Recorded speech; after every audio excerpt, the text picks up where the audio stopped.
O Jardim do Éden. O nome evoca imagens de um paraíso idílico, um lugar de perfeita harmonia e abundância, onde a natureza floresce sem restrições. Mas, será que esse jardim realmente existiu? Teria sido um lugar real, perdido nas brumas do tempo, ou apenas um mito? Ou seria o Jardim do Éden uma poderosa metáfora, uma história criada para nos ensinar sobre nós mesmos e nosso lugar no mundo? Durante séculos, teólogos, arqueólogos e historiadores têm se debruçado sobre essas questões, buscando respostas.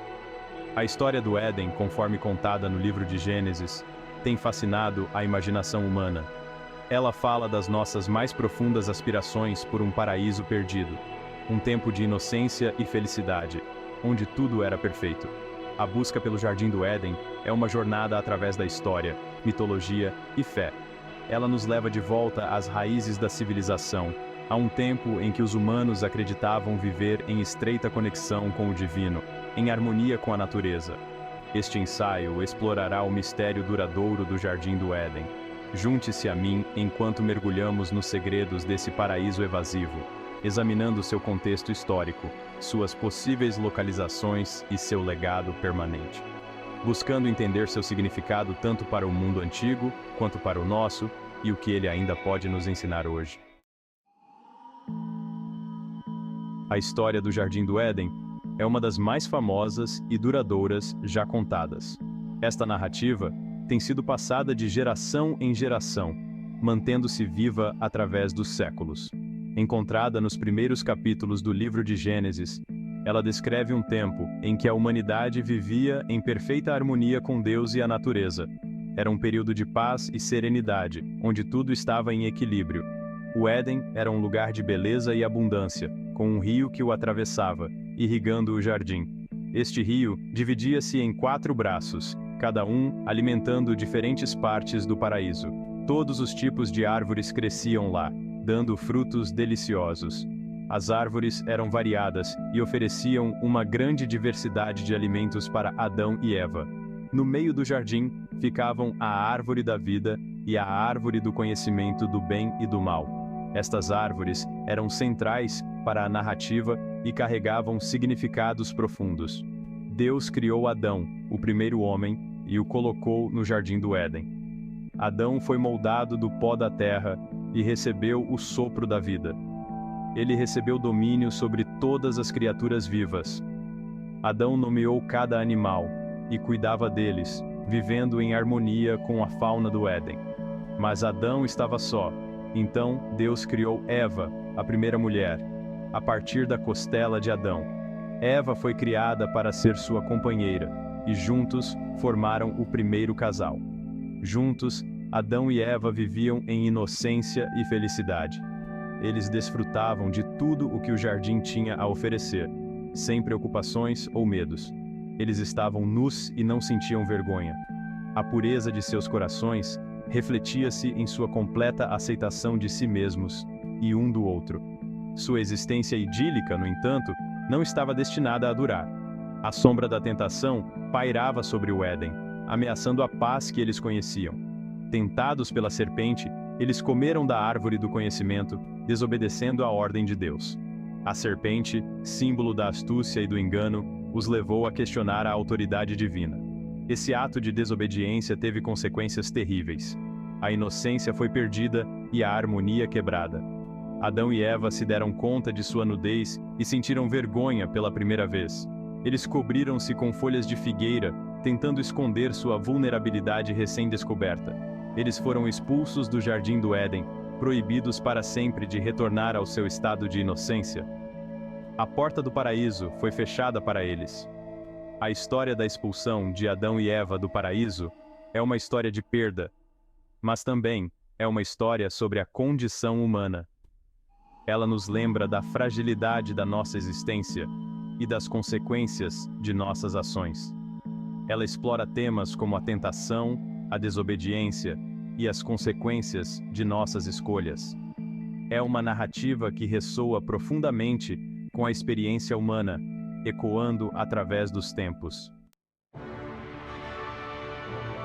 A história do Jardim do Éden, embora profundamente enraizada nas religiões abraâmicas, não surgiu do vácuo. Ela é uma tapeçaria tecida com fios de mitos e lendas muito mais antigos. Suas raízes podem ser rastreadas até o antigo Oriente Próximo, especificamente a fértil região da Mesopotâmia, onde a civilização floresceu há milênios.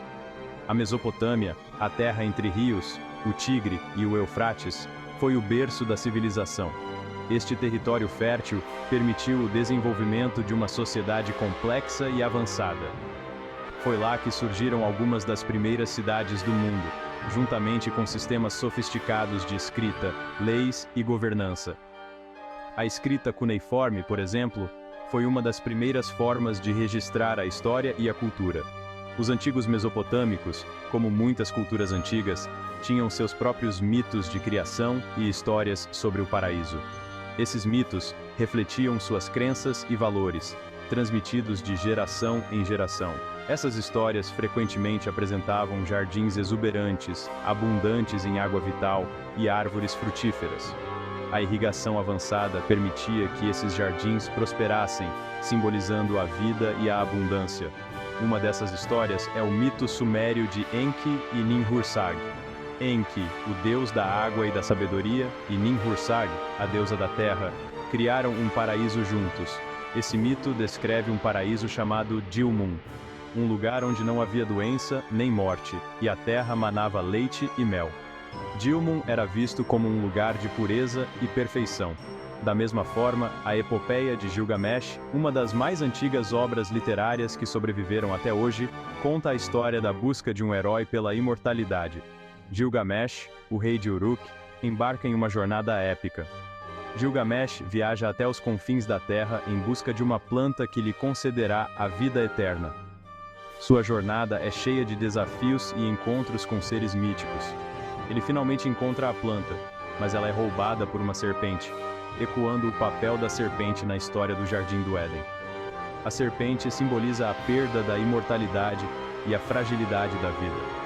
Esses mitos e histórias mesopotâmicos sugerem que a ideia de um paraíso, um lugar de perfeição e imortalidade, era um tema comum no antigo Oriente Próximo.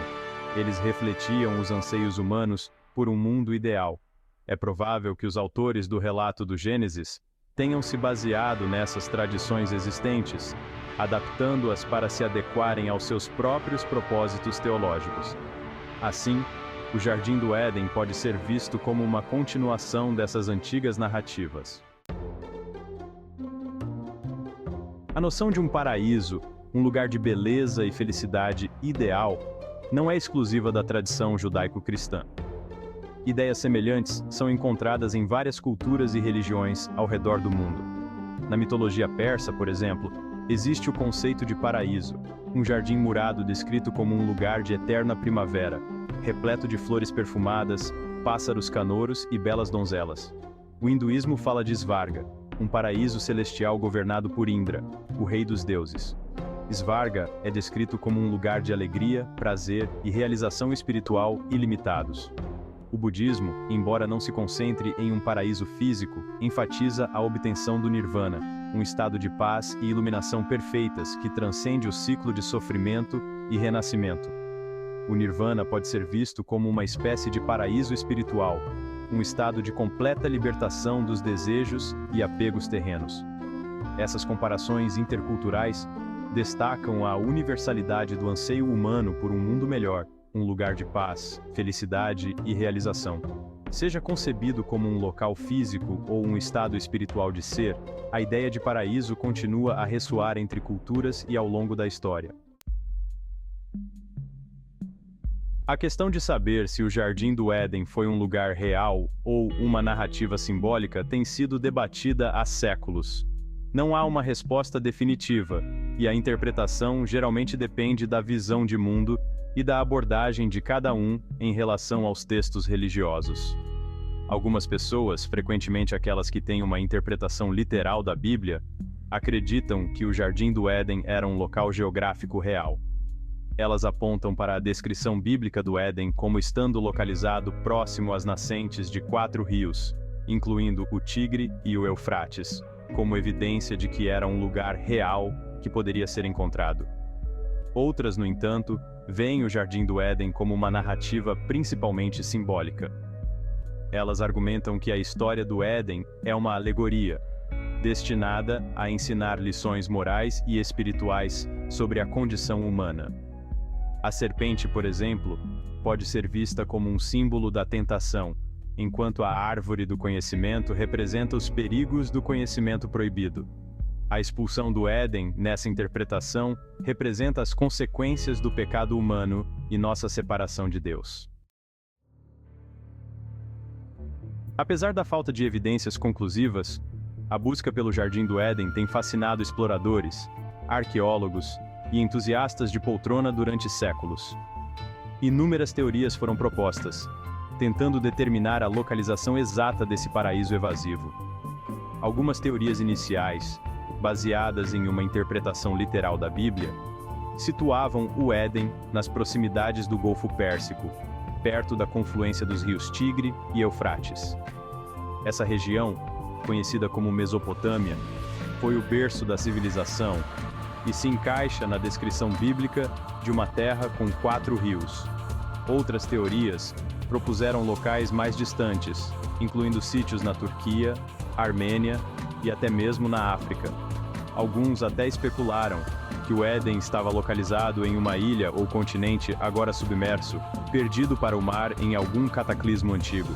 No entanto, apesar de inúmeras expedições e explorações, nenhuma evidência arqueológica definitiva jamais foi encontrada para confirmar a existência de um Jardim do Éden físico.